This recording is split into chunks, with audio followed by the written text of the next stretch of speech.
আপনি কি বিশ্বাস করেন আল্লাহর এমন একটা গোপন নাম আছে যা মন থেকে 7 বার পড়লেই মাত্র 5 মিনিটের মধ্যেই দোয়া কবুল হয়ে যায়? অবিশ্বাস্য শোনাচ্ছে, তাই না? কিন্তু সত্যি কথা বলছি, আমি নিজেই এই দোয়াটা পড়েছি আর ফল পেয়েছি সাথে সাথেই। আলহামদুলিল্লাহ। মহান রাব্বুল আলামিনের কাছে লাখো কোটি শুকরিয়া আমার বিপদের সময় দোয়াটি সাথে সাথে কবুল করার জন্যে।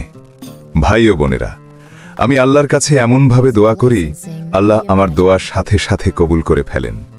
আমি কিভাবে মুনাজাত করে দোয়া কবুল করি তা যদি জানতে চান তাহলে কমেন্ট করুন মুনাজাতের নিয়ম। আমার পরীক্ষার্থী ভাই ও বোনেরা, আপনারা সম্পূর্ণ ভিডিওটি দেখার চেষ্টা করবেন। আমার কাহিনীটি শোনার পর আপনার বুঝবেন এটা আপনাদের কত উপকারে আসবে। আসসালামু আলাইকুম ওয়া রাহমাতুল্লাহি ওয়া বারাকাতুহু। সুপ্রিয় মুমিনের কথার দর্শক মণ্ডলী, আজ আমি আপনাকে শোনাবো সেই দোয়াটা যেটা বদলে দিতে পারে আপনার পুরো জীবন ইনশাল্লাহ। আপনি যদি এই ভিডিওতে লাইক, কমেন্ট, সাবস্ক্রাইব আর শেয়ার করেন, আল্লাহ যেন আপনাকে এবং আপনার পরিবারের সব দোয়া কবুল করে দিন। চলুন সবাই একসাথে বলি আমিন। কারণ 40 জন একসাথে আমিন বললে সেই দোয়ার খালি হাতে ফেরত যায় না। সুবহানাল্লাহ। রাসূলুল্লাহ সাল্লাল্লাহু আলাইহি ওয়াসাল্লাম বলেছেন, যে ব্যক্তি এই দোয়া পড়ে আল্লাহকে ডাকবে তার দোয়া অবশ্যই কবুল হবে। এক সাহাবী রাসূলুল্লাহ সাল্লাল্লাহু আলাইহি ওয়াসাল্লামকে বললেন, ইয়া রাসূলুল্লাহ, এমন কি কোনো দোয়া আছে যেটা পড়ে দোয়া করার সাথে সাথে দোয়া কবুল হয়ে যাবে? রাসূলুল্লাহ বললেন, হ্যাঁ, আল্লাহ তাআলার এমন এক গোপন নাম আছে যার মাধ্যমে কোনো দোয়া করলে তা কখনো ফিরিয়ে দেওয়া হয় না, যাকে ইসমে আজম বলা হয়, অর্থাৎ আল্লাহর সর্বশ্রেষ্ঠ নাম। এখন শুনুন সেই দোয়াটা। উচ্চারণ: আল্লাহুম্মা ইন্নী আসআলুকা বিআন্নী আশহাদু আন্নাকা আনতাল্লাহ লা ইলাহা ইল্লা আনতাল আহাদুস সামাদ আল্লাযী লাম ইয়ালিদ ওয়া লাম ইউলাদ ওয়া লাম ইয়াকুল লাহু কুফুয়ান আহাদ।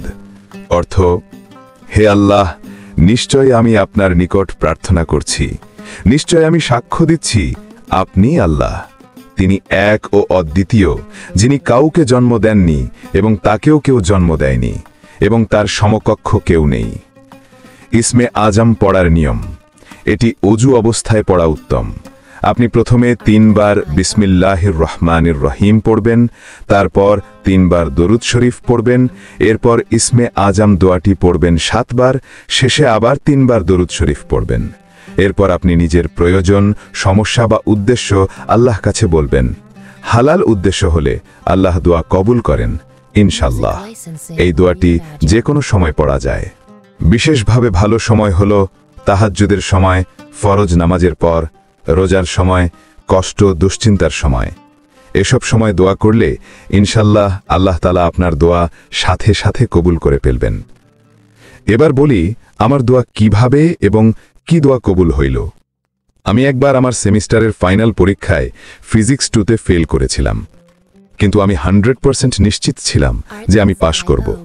তারপরও আমাকে ফেল করানো হলো। সত্যি অবিশ্বাস্য লাগছিল।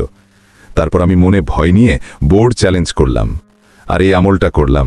পাশাপাশি তারাবির নামাজের সময়ে সেজদায় দোয়া করতাম।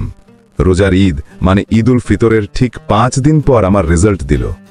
আলহামদুলিল্লাহ, মহান রাব্বুল আলামিন আমাকে সেই বিষয়ে পাশ করায় দিল।